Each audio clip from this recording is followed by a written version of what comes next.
Você acompanha Jornal da Rede Alesp. Estamos de volta, esse é o Jornal da Rede Alesp nesta quarta-feira, com informações do Legislativo Paulista, eu e a Melissa Araújo por aqui. O Ambulatório de Especialidades Médicas, o AME de Campinas, iniciou atendimento agora em outubro. Atendimento ambulatorial à população. A oferta inicial é de 2.300 consultas neste mês nas seguintes especialidades: dermatologia, também oftalmologia, otorrinolaringologia e urologia. Além disso, ainda em outubro serão ofertados 600 exames de nasofibroscopia e ultrassonografia. O espaço terá capacidade para realizar mensalmente 7.000 consultas, 1.000 exames, 300 cirurgias de menor complexidade. Nesse modelo, o agendamento de cada paciente deve ser feito pelo município de residência por meio do sistema CROSS, que é a Central de Regulação e Oferta de Serviços à Saúde, na modalidade ambulatorial. A oferta acontecerá gradualmente, com agendamento programado e em conformidade aos protocolos de segurança e prevenção da Covid-19. E vamos de entrevista. Entrevista no Jornal da Rede Alesp. A gente conversa agora com o Dr. Marcelo Calil Burrihan, diretor da Sociedade Brasileira de Angiologia. Ele nos fala sobre a possibilidade da Covid-19 deixar sequelas do sistema vascular. Dr. Marcelo, seja muito bem-vindo ao Jornal da Rede Alesp. Bom dia, doutor. Bom dia. Agradeço a oportunidade pela participação. Tá certo, doutor. Quais são os impactos da infecção pelo novo coronavírus no sistema vascular? Veja, o coronavírus, o Covid-19, ele causou um grande processo inflamatório na circulação. Esse processo inflamatório, ele levou a alterações tanto do sistema venoso quanto do sistema arterial. O sistema venoso é aquele que traz o sangue para o coração, o sistema arterial é aquele que leva o sangue do coração para a extremidade, E qual foi esse processo inflamatório? Foi a formação de trombos, coágulos, seja no sistema venoso, seja no sistema arterial. E esses trombos, esses coágulos, eles, a partir dessa inflamação no sistema circulatório, acabou, então, trazendo mais consequências em relação ao processo infeccioso proporcionado pelo Covid. Doutor, os impactos podem ser maiores nas pessoas que desenvolvem casos graves da Covid ou os impactos também podem ocorrer em casos leves da infecção? Normalmente, as pessoas que têm quadros mais graves e são submetidas a internações em unidade de terapia intensiva, elas já são mais suscetíveis a desenvolverem processos trombóticos no sistema circulatório. Com o assentamento do Covid nessas pessoas, a tendência é lógico que elas tenham um agravamento ainda maior dessa doença, proporcionando aí tromboses venosas, embolias pulmonares e até tromboses arteriais com gangrenas de pernas e de mãos e de pés. O que a gente observou também foi naqueles pacientes com quadros de Covid mais leve, que desenvolviam também tromboses, mas normalmente tromboses menos graves, podemos assim dizer, que tiveram uma resolutividade melhor do ponto de vista de tratamento clínico.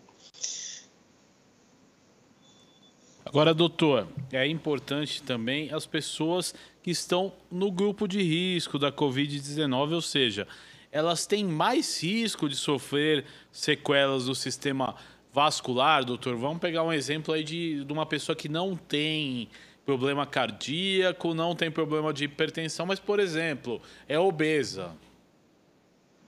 Sim. Os obesos, se a gente comparar só o obeso com a pessoa normal, ele por si só tem 3 vezes mais chance de desenvolver trombose ou de desenvolver embolia pulmonar. O que é embolia pulmonar? É aquela migração do coágulo da veia da perna para os pulmões. Quando ele tem um quadro infeccioso assentado junto com a sua obesidade, logicamente esse agravamento ainda é maior, com a chance de tromboses maiores. Outros casos, como por exemplo pacientes diabéticos, também podem ter um agravamento ainda maior da sua doença do sistema circulatório. Normalmente o diabético ele já tem uma obstrução arterial, quer dizer, um entupimento da circulação das artérias, proporcionado pelo diabetes, que tem uma acentuada maior em relação aos processos ateroscleróticos, que é o endurecimento da circulação e o depósito de colesterol, o depósito de cálcio nessa circulação. Então, os diabéticos, eles acabam tendo, quando apresentam COVID, uma chance ainda maior do desenvolvimento, logicamente, de tromboses arteriais nessas pernas que já são acometidas pela doença obstrutiva arterial, que já é, por si só, do diabético um fator causal. Doutor, quais são os sintomas que o paciente com problemas no sistema vascular apresenta? Por exemplo, no caso das mulheres, que me parece que é o mais comum, as manchinhas roxas na perna, isso é um indicativo? E aí eu queria saber se o homem também apresenta esse tipo de problema. Então, essas pequenas manchinhas, esses pequenos vasos, a maioria da população acaba tendo. Mulher tem mais por causa do problema hormonal, dos problemas gestacionais, né?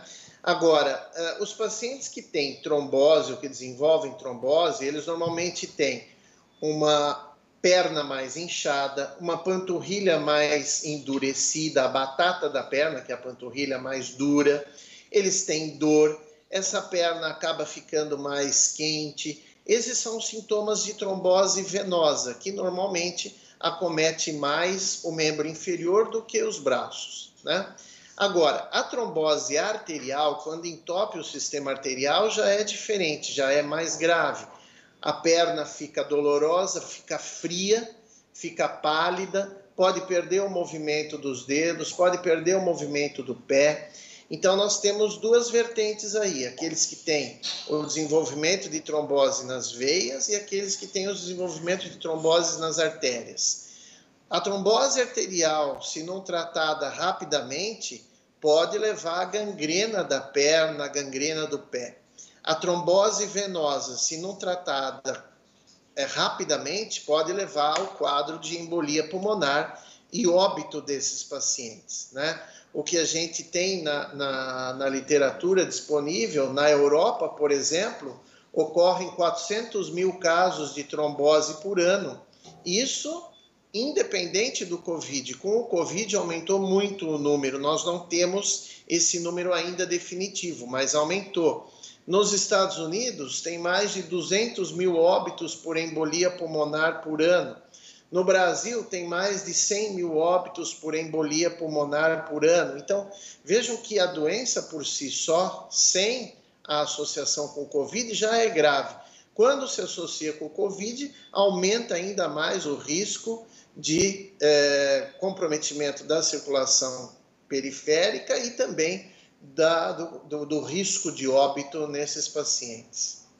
Doutor, tem uma faixa etária que tem um risco maior aí de acometimento tanto da embolia venosa quanto arterial, e hábitos, por exemplo, fumar é um agravante aí para esses pacientes? Sim. Normalmente o que nós temos é que o idoso ou aquelas pessoas acima de 60 anos já tem um risco maior, tanto para os entupimentos arteriais quanto para os entupimentos venosos, né?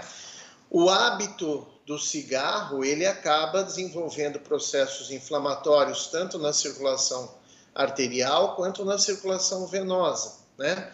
a dislipidemia. O que é dislipidemia? É aumento do colesterol. O colesterol alto causa principalmente entupimento na circulação das artérias, né?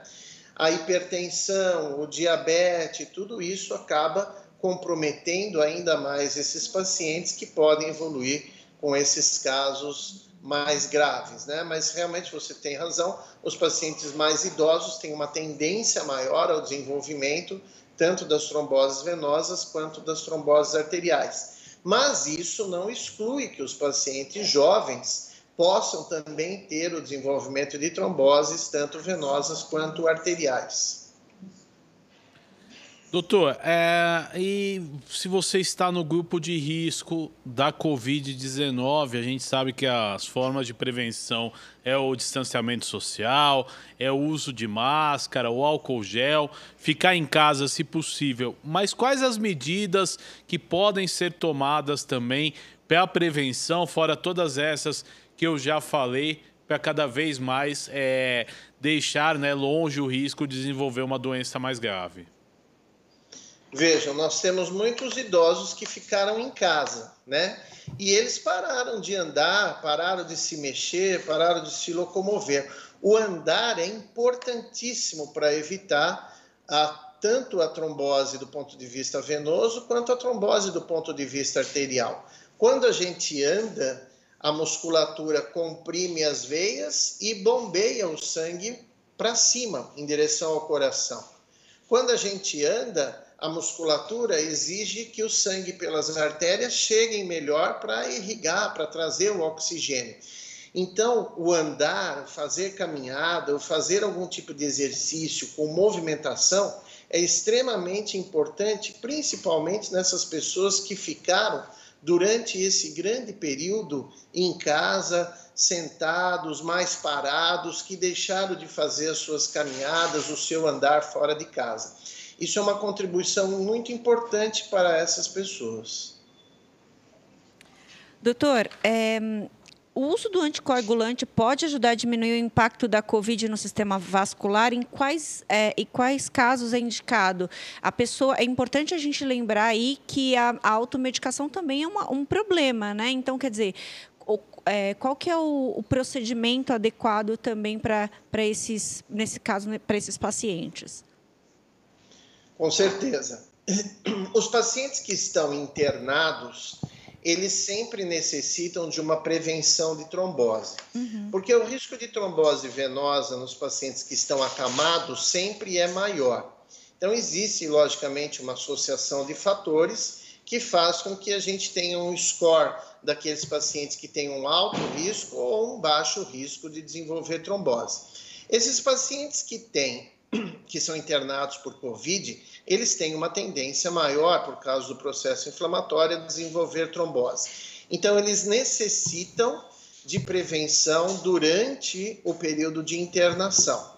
E também precisam de prevenção durante os primeiros dias de alta hospitalar. Então, é aí que entra o anticoagulante, né? Normalmente, as heparinas, aquelas injeções que são dadas na barriga, para evitar com que haja formação do trombo no período de internação hospitalar e no pós-alta hospitalar, durante aí 14 ou 21 dias, fazendo uso da medicação anticoagulante para evitar com que haja trombose também no domicílio. Agora, doutor, por exemplo, pacientes aí que não apresentam, né, nenhum sintoma, por exemplo, no caso da Covid-19, assintomáticos, eles podem desenvolver a trombose. Como se prevenir, como tomar cuidados em relação a isso? É mais raro a gente ter esse tipo de comprometimento quando o paciente é assintomático, né? Como é que vamos prevenir? Com o caminhar, com o exercício, com a hidratação, né? O que acontece?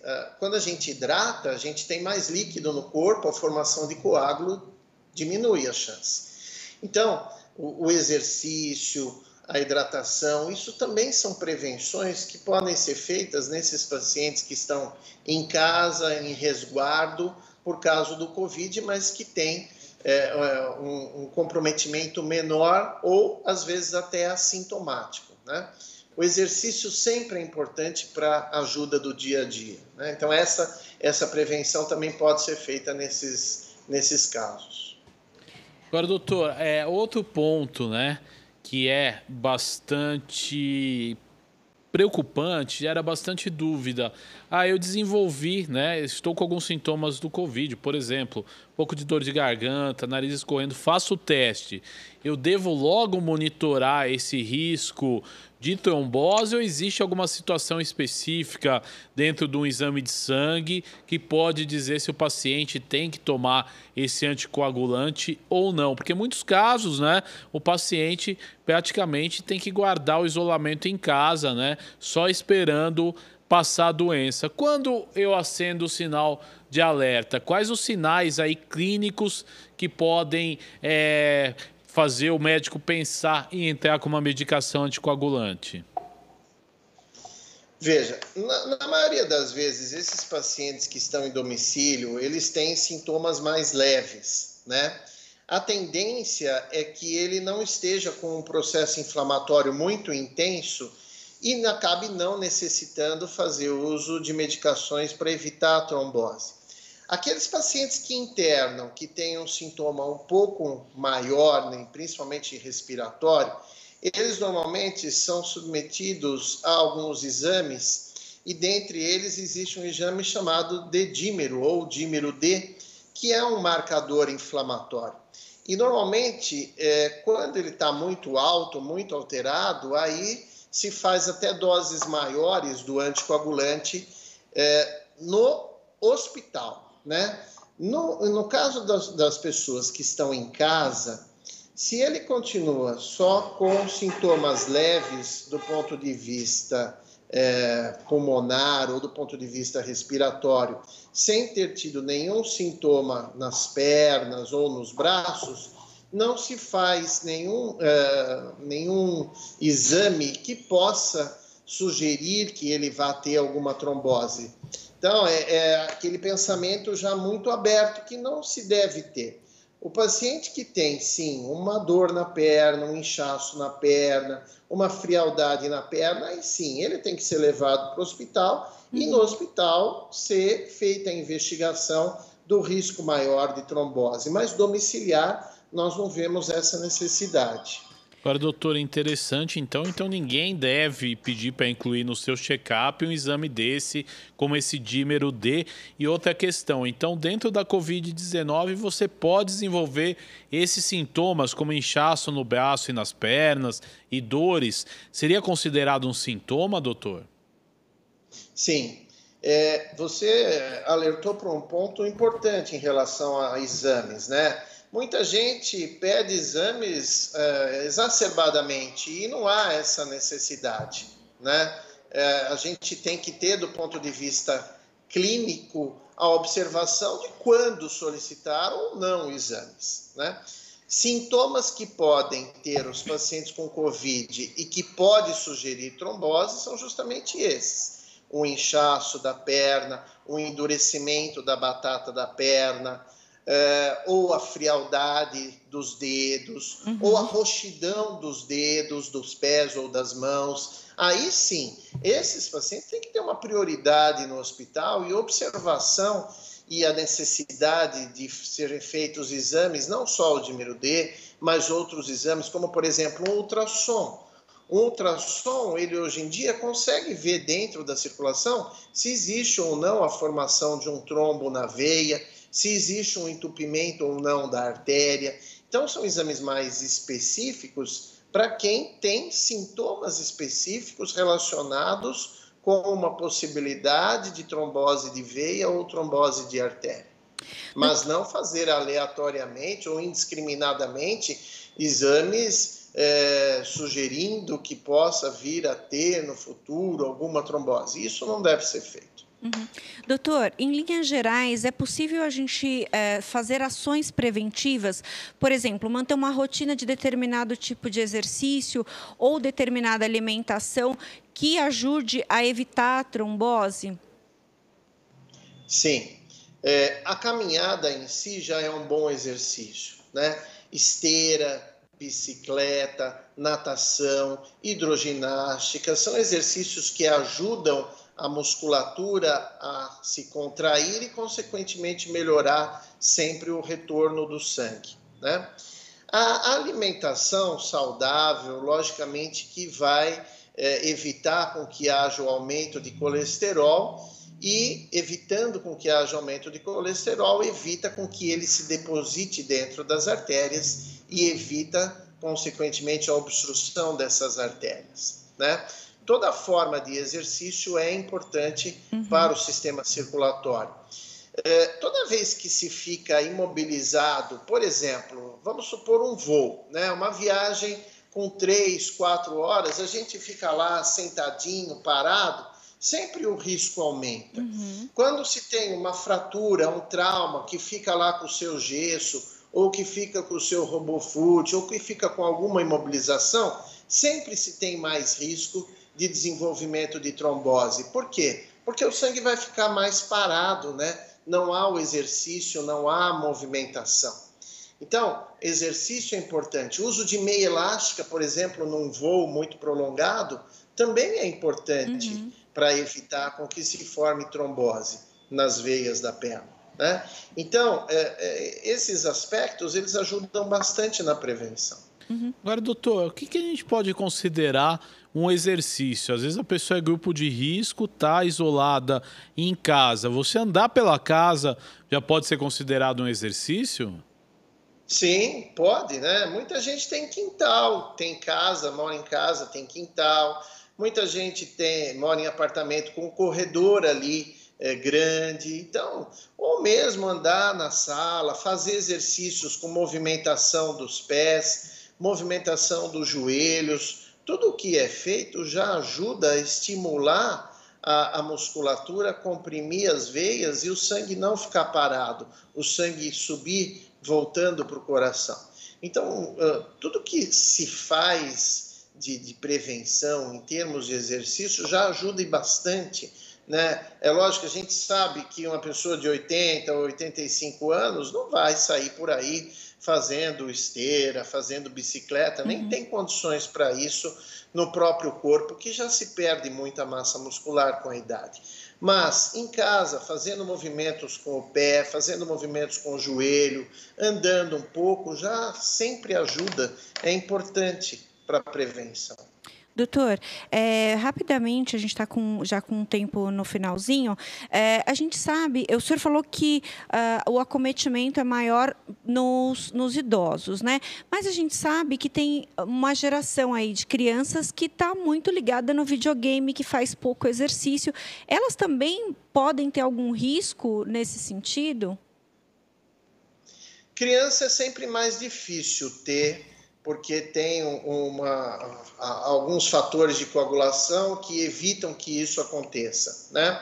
Agora, jovens e adultos jovens que podem ter alterações de fator de coagulação, que são as chamadas trombofilias, eles têm normalmente uma tendência maior a desenvolvimento de trombose, justamente por essas alterações dos fatores que fazem a coagulação. Então, muitas vezes na família, o histórico familiar é importante. Se a gente tiver um parente, mãe, tia, com trombose, a investigação, muitas vezes, para a menina que vai tomar um anticoncepcional, por exemplo, é talvez importante, né? Porque os anticoncepcionais para as mulheres podem levar a trombose, né? Eles alteram fatores de coagulação. E nessas meninas que tenham já essas trombofilias, essas alterações de fator de coagulação, elas podem ser mais suscetíveis, logicamente, à formação de trombos, à formação de coágulos dentro do sistema venoso. Ok. Doutora, a gente queria agradecer muito a sua participação aqui no Jornal da Rede Alesp, os seus esclarecimentos. Muito obrigada, um ótimo dia para o senhor. Muito obrigado pela oportunidade. No sábado teremos, pela Sociedade Brasileira de Angiologia e Cirurgia Vascular, um dia voltado para a trombose, que vai chamar Juntos contra a Trombose, E quem quiser acessar, pode acessar no site SBACV-RN, que vai ter lá várias orientações em relação à trombose. Muito obrigado. Obrigada, Certo. doutor. Obrigado ao doutor Marcelo Calil, que participou conosco, e falamos de trombose nesse jornal da Rede Alesp desta quarta-feira, que vai para um rápido intervalo. Já já a gente volta com muito mais.